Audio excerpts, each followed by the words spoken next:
오늘 은혜 받으실 말씀은 야고보서 1장 15절 말씀, 우리 장기옥 집사님이 봉독해 주십니다.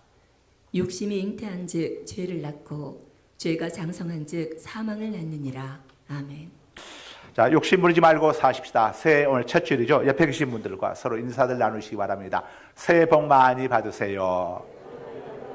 욕심 부리지 말고 사십시다. 새해 복 많이 받으세요. 욕심 부리지 말고 사십시다. 왜 뜸합니까? 새해 복 한 번 더 해야죠. 세 번 해야죠. 새해 복 많이 받으세요. 욕심 부리지 말고 사십시다. 한 거지가 한 거린이 새해를 앞두고 신께 간절히 두 손 모아 기도를 했습니다. 신이시여, 금번 새해는 제 인생에 대박을 터뜨려 주옵소서. 제가 언제까지나 이렇게 동랑질하며 다녀야겠습니까? 신께서 보시기에도 제가 좀 딱해 보이지 않습니까? 인생 대박을 새해는 터뜨려 주옵소서 하고 간절히 기도를 했습니다. 그리고 며칠이 지난 어느 날 늦은 오후였습니다. 하루 구걸을 마치고 동량한 이제 곡식들을 담은 전대를 짊어지고 자신의 움막에 막 들어가려던 때였습니다. 저 멀리 건너편에서 황금마차가 달려오는 것이 보였습니다. 이 거리는 잔뜩 기대를 품고서 혼자 중얼거렸습니다. 신께서 나에게 무엇을 주시려고 이렇게 오시는 건가? 잠시 후 황금마차가 거린의 움막 앞에 멈추어 섰습니다. 그리고 황금마차 안에서 한 귀인이 내렸습니다. 그 귀인은 이 거린을 향해서 빙글에 미소를 지으면서 말했습니다. 그대는 나에게 무엇을 바치려고 여기에 서 있는 것인가? 거지가 어이가 없었습니다. 거린이 기가 막혔습니다. 혼자 속으로 생각했습니다. 어찌 나 같은 거지에게 적선을 헌금을 요구한단 말인가? 벼룩이 간을 빼먹지. 해도 너무하시는군. 자, 이 거리는 이렇게 툴툴대면서 자신의 전대, 동량한 이제 곡식들이 담겨있는 전대 보따리 안에서 쌀 2톨을 너무 아까워서 많이는 내어드릴 수가 없고 쌀 2톨을 손가락 끝으로 2톨을 집어가지고 이제 그 귀인에게 내어주었습니다.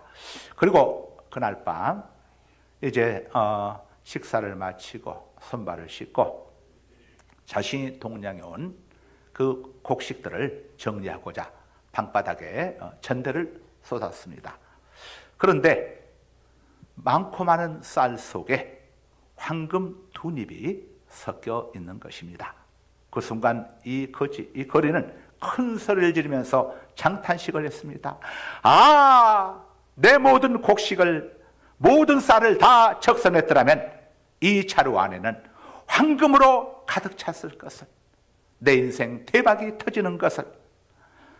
인도의 시성 타고르가 쓴 기탄잘이라고 하는 도서에 나오는 이야기입니다. 이 거지는 자신이 그토록 간절히 소망하던 대박을 터뜨려줄 님을 만났습니다. 그런데 왜 인생 대박이 터지지 못했습니까? 인세가 욕심 때문이었죠. 만일 자기 전대 속에는 이 곡식알들을 전부 다 이 귀인에게 내어드렸다고 한다면 이 거지의 전대 안에는 곡식 나달이 아니라 황금으로 가득 채워져 있었겠죠. 거지에서 일약 겁으로 인생 역전이 이루어지는 것인데 욕심 때문에, 인색감 때문에 이루지를 못한 것입니다. 갑진년새 진정 기쁘고 행복한 새해가 되기를 여러분들 다 아마 원하고 계실 줄 압니다. 그렇다면 가장 먼저 해야 할 일이 있습니다. 하나님 앞에서 인색함을, 욕심을 내려놓으시기 바랍니다. 옆에 계신 분들에게 하나님께 인색하지 마십시다. 옆에 분들 다시 한번 인사들 하시기 바랍니다. 하나님께 인색하지 마십시다. 하나님께 인색하면 안 되죠. 사람은 나이가 들어갈수록 사주보다 관상보다 심상이 좋아야 한다고 합니다. 사주는 연월일시죠. 이건 우리 마음대로 할 수가 없습니다. 태어나는 거 우리가 어떻게 해와 달과 일과 시간을 정할 수 있습니까? 또 관상도 우리 마음대로 못하죠. 하나님께서 주신 얼굴 우리가 어떻게 우리 마음대로 할 수가 있겠습니까? 사주나 관상은 우리 마음대로 할 수가 없는데 이 사주보다도 관상보다도 더 중요한 것이 바로 심상인데 이 심상을 잘 갖게 되면은 나이가 들어갈수록 인생이 행복해진다고 철학자들은 이야기합니다. 이 심상이 뭡니까? 마음이죠, 마음. 욕심 부리지 말라는 겁니다. 욕심을 내려놓게 되면은 여러분들 인생이 편안해지고 행복해집니다. 옆에 분들에게 다시 한번 욕심 부리지 마십시다. 욕심 부리지 않는 삶을 살기 위해서 우리가 어떻게 할 것인지 성경이 우리에게 알려주고 있는 말씀을 한번 우리가 보도록 하겠습니다. 디모데전서 6장 7절을 읽어주시기 바랍니다.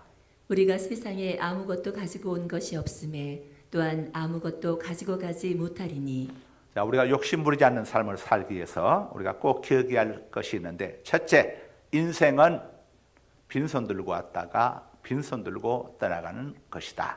인생은 공수거, 빌공자, 선수자, 올레자, 빌공자, 선수자, 갈것자죠. 빈손 들고 왔다가 빈손 들고 가는 게 우리 인생입니다. 우리 모두는 이 땅에 태어날 때에 다 빈손 들고 태어났습니다. 또 이 땅을 떠나갈 때도 우리는 모두 빈손 들고 가야 합니다. 그래서 망자, 죽은 자가 입는 옷에는 수의에는 주머니가 없습니다. 우리들이 이 땅에 사는 동안에 내 것 마냥 가지고 있었던 모든 것들은 하나님께서 우리에게 일시적으로 맡겨주신 겁니다. 우리 것은 아무것도 없습니다. 사람들은 재물을 많이 쌓아둬야만 행복한 인생을 살 수 있다고 생각을 합니다. 그래서 더 많이 모으고 쌓아두기 위해서 겁도 없이 하나님의 것도 도둑질하고 또 남을 속이고 자신을 해치는 일들을 거리낌 없이 자행하고 있습니다. 과거에는 거지들이 참 많았습니다. 거지에도 이 프로급 거지가 있고 아마추어 거지가 있는데 이 아마추어 거지들은 대개 부잣집에 가서 동냥질을 합니다. 그런데 프로급 거지들은 절대 부잣집에 가지 않습니다. 왜냐하면 부잣집들은 먹을 음식들이 많다 보니까 먹고 남아서 버리려고 쌓아둔 상한 음식들 중에서 거지들이 오게 되면 거기서 음식을 내어줍니다. 그래서 부잣집에서 얻어온 이 음식들은 대개가 상한 음식들이 많았다고 합니다. 그러다 보니까 그 음식들을 먹고 복통을 일으키고 탈이 나고 그야말로 때로는 그냥 목숨을 잃는 이런 경우들도 왕왕 있었다고 합니다. 반면에 가난한 집에 가서 동냥질을 하게 되면은 가난한 사람들은 자신들이 먹는 음식 중에서 일부를 나눠주기 때문에 절대로 탈나는 일이 없었다고 합니다. 그래서 선배 거지들이 후배 거지가 들어오게 되면은 부잣집 가지 말고 어려운 집에 가서 동냥질해야 너 탈 안 난다 이렇게 일러주는데, 이 신참 거지들은 아이고 부잣집 가서 선배님 혼자 다 처먹으려고 그러는가 보다 하고 말 안 듣고 부잣집 가서 동냥질했다가 탈나가지고 죽을 고생하는 이런 일들이 왕왕 있었다고 합니다. 우리들이 욕심 한 가지만 잘 관리해도 갑진년 새에 정말 행복하게 살 수 있습니다. 성경은 욕심이고 탐심이죠. 탐하는 마음이죠. 이 탐심이 우상 숭배라고 우리에게 경고합니다. 골로새서 3장 5절입니다. 그러므로 땅에 있는 지체를 죽이라. 곧 음란과 부정과 사욕과 악한 정욕과 탐심이니 탐심은 우상 숭배니라. 넘보아서는 안 되는 거 넘보지 말아야 합니다. 가서는 안 될 장소 가지 말아야 합니다. 만나서는 안 될 사람 만나지 말아야 합니다. 연락해서는 안 될 사람 연락하지 말아야죠. 지구촌에 있는 세계 최고의 보물은 이탈리아 밀로에 있는 비너스상입니다. 비너스상은 본래 다듬어지지 않는 이 대리석 돌덩어리죠. 이 대리석 돌덩어리를 깎아서 만든 조각품이 바로 비너스상입니다. 누군지 이름이 알려지지 않은 무명의 조각가가 돌덩어리인 이 대리석을 끌과 정과 망치를 가지고 끊임없이 다듬고 깎아내고 쪼아내는 과정을 무수히 반복했습니다. 그 어마어마한 과정들을 통해서 위대한 예술품인 비너스상이 탄생을 한 겁니다. 만일 이 대리석에서 무언가를 깎아내고 쪼아내고 깨뜨리지 아니하고 거기다가 무언가를 덧붙이려고만 했다면 절대 지금의 비너스상은 나올 수 없습니다. 누가 봐도 흉측한 돌덩어리가 되고 말았겠죠. 그런데 대리석이 끊임없이 자신을 쪼아내고 깎아내는 아픔과 고통을 감내했을 때에 마침내 위대한 비너스상이 탄생하게 된 것입니다. 대리석 입장에서 한번 생각해 보시기 바랍니다. 끊임없이 자기를 버리고 또 버리고 자기를 내려놓고 또 내려놓고 모난 자신의 구석구석을 쪼아내고 깎아내는 고통의 과정을 끝까지 감내했습니다. 완전히 자신을 비워버린 겁니다. 그 결과가 무엇입니까? 바로 인간이 만든 세계 최고의 보물 비너스상을 탄생하게 한 것입니다. 이 사실은 우리에게 중요한 교훈을 던져주고 있습니다. 대리석이 자신을 내려놓고 자신의 뼈와 살이 깎아지는 아픔과 고통을 감내했을 때에 만고의 길을 남을 위대한 예술품으로 새롭게 탄생되었다는 사실입니다.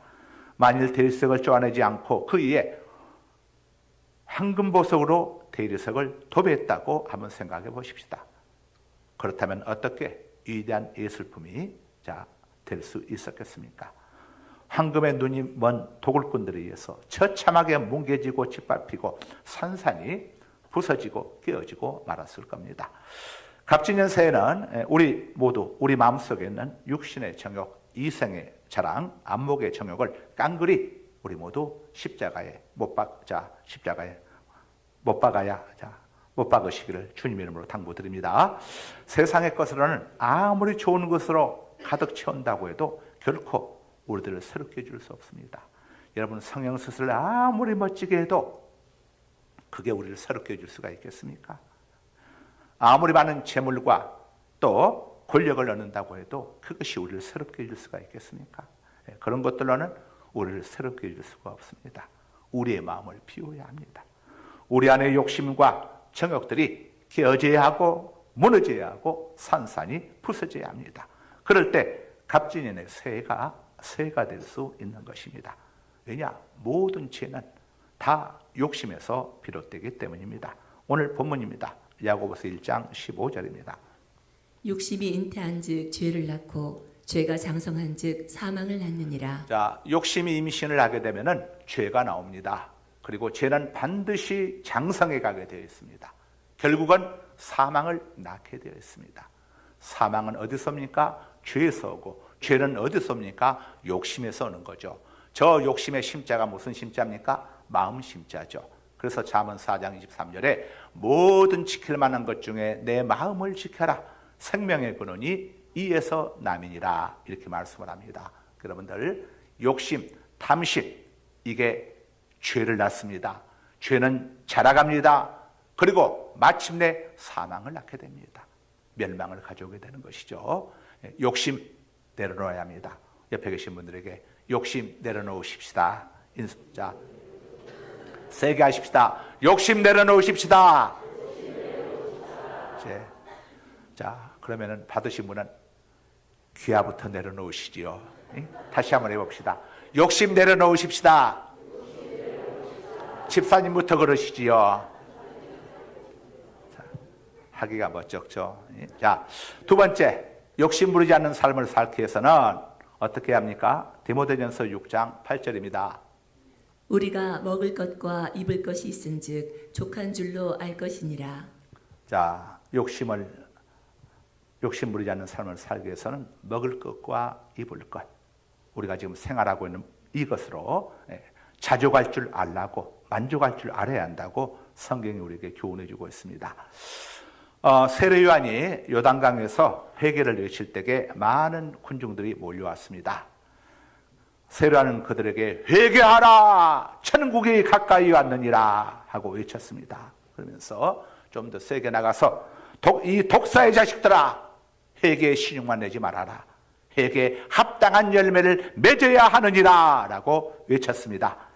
그러자 백성들이 겁이 덜컥 났습니다. 아니 이거 큰일 났다.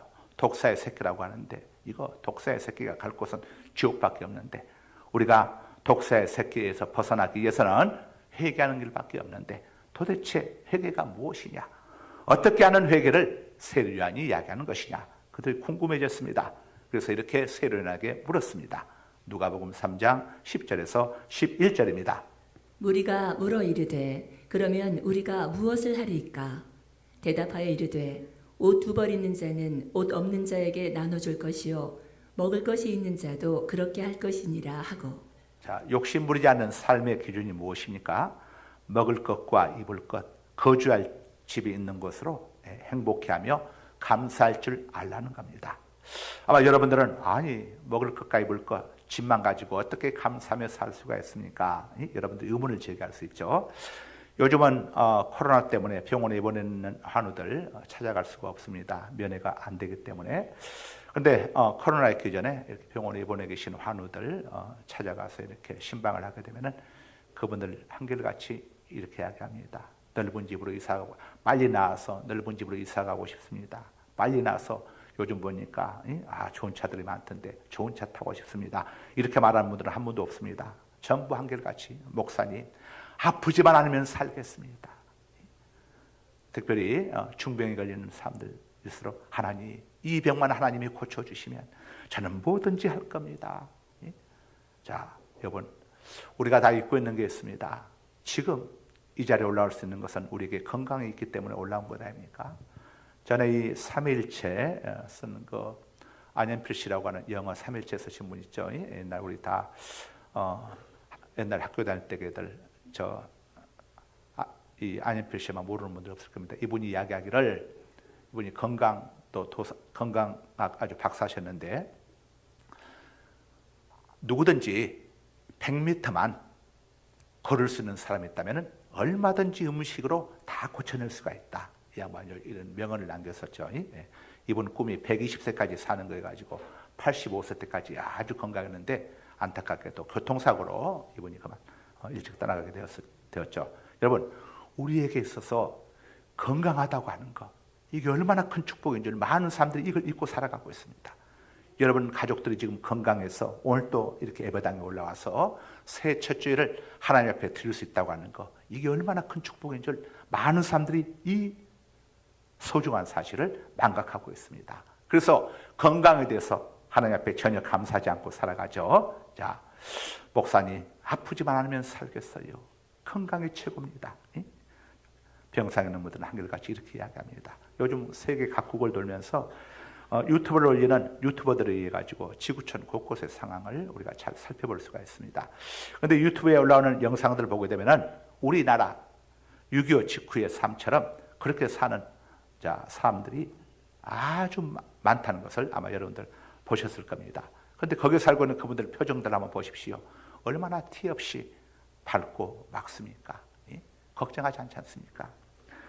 그들은 이 그날 먹고 사는 그리고 건강하게 사는 그것만으로도 감사하면서 아주 참 밝은 표정으로 살아가는 그분들의 모습을 볼 수가 있습니다. 우리들은 욕심 없는 삶의 눈높이를 너무 높게 잡고 있습니다. 그런데 세례 요한이 제시한 욕심 부리지 않는 삶의 커트라인은 아주 낮았습니다. 일용할 양식이 있고 입을 옷이 있으며 쉴 수 있는 거처가 있고 건강하다는 것만으로도 감사하고 만족하며 살라는 겁니다. 예수님은 만왕의 왕이십니다. 전능하신 창조주 하나님이십니다. 그러신데도 불구하고 이 땅에 태어나실 때에 냄새나고 더럽고 누추한 마국간에서 태어나셨습니다. 눕힐 곳이 마땅치 않아 가지고 말 밥통인 구유에 눕혀지셨습니다. 우리 예수님께서는 마음 편히 머무실 집 한 채도 없으셨습니다.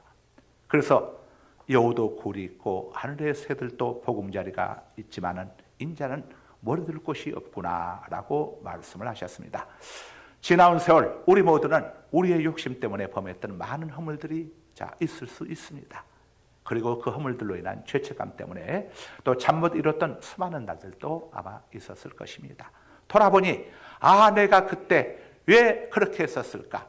내가 그때 욕심을 부리지 않았더라면은 그때 내가 조금만 내가 인내했더라면은 내가 인색하지 않았더라면 좋았을 것을 하면서 하는 이런 아쉬움들도 있을 수 있을 것입니다. 갑진년 새해는 이런 아쉬움이 반복되지 않는 우리 모두가 될 수 있기를 바랍니다. 우리들이 욕심을 버릴 수 있는 비결이 무엇이겠습니까? 세류하는 회개하라고 했습니다. 회개가 무엇입니까? 마음을 갈아엎는 겁니다. 자, 우리의 교만한 마음들, 너무 높은 커트란의 마음들, 자, 우리의 마음을 갈아엎는 것입니다. 여러분들 이 유튜버들이 올린 것 한번 쭉 보시고 하면 그들 사는 거 보십시오. 얼마나 지금 우리 대한민국 땅에서 우리가 행복하고 복된 삶을 누리고 있는 것인가 한번 여러분들 보시게 되면 깨달을 수 있을 겁니다. 작년 11월에 치앙마이 이렇게 단기성교 다녔던 우리 에클레시아 우리 학생들이 가서들 이 마당 같은 곳에 그곳에 장판도 없는 벽지도 없는 그곳에서 그들이 이제 집을 깔고 자고 또 일어나고 하는 이게 무슨 마당인 줄 아는데 보니까 그곳이 안방이었던 거예요. 가서 우리 학생들이 청년들이 보고 와가지고 굉장히 애들이 마음이 겸허해졌습니다. 애들 마음이 겸허해지고 대한민국 땅에 태어난 게 얼마나 감사한지 부모님을 잘 만난 것이 얼마나 감사한지 애들이 가서 보니까 알게 되는 겁니다. 자, 세 번째 마지막으로 욕심을 부리지 않는 삶을 살기 위해서는 돈을 사랑하지 말고 하나님을 사랑해야 합니다. 디모데전서 6장 10절입니다. 돈을 사랑함이 일만 악의 뿌리가 되나니 이것을 탐내는 자들은 미혹을 받아 믿음에서 떠나 많은 근심으로써 자기를 찔렀도다. 돈을 사랑하게 되면은 사단에게 미혹을 받게 돼 있고 믿음에서 떠나게 되어 있습니다. 이건 성경은 진리입니다. 다시 띄워주세요. 돈을 사랑함이 돈은 사랑해서 안 됩니다. 하나님을 사랑해야죠. 돈은 벌어서 잘 써야 합니다.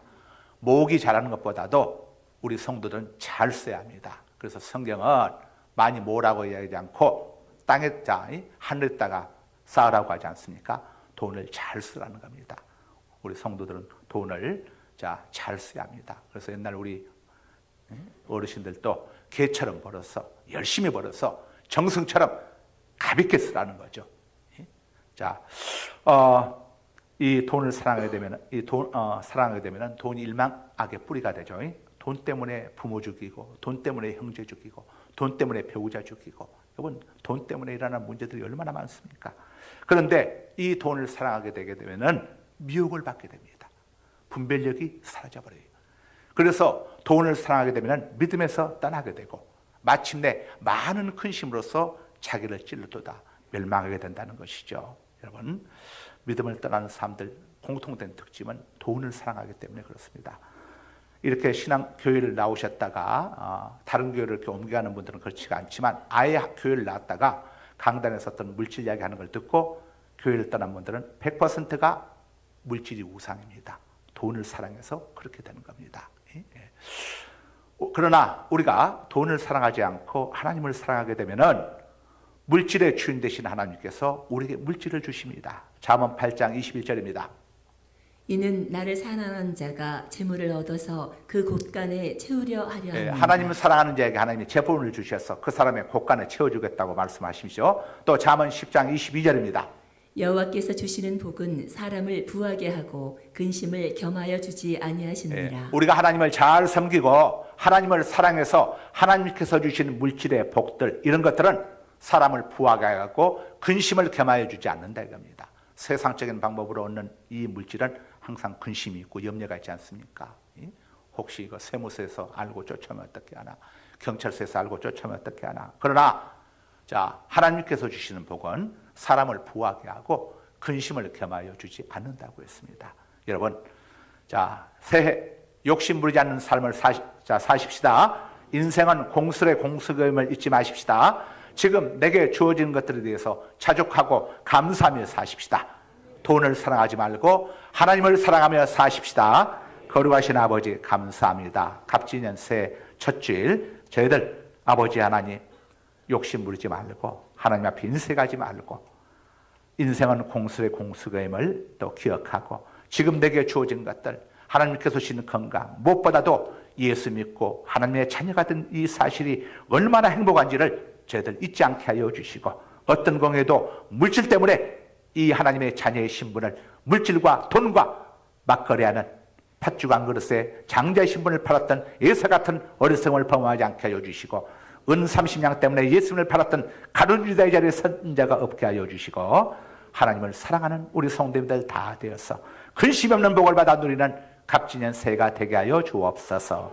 예수님 이름으로 기도드립니다. 아멘. 1월의 복음서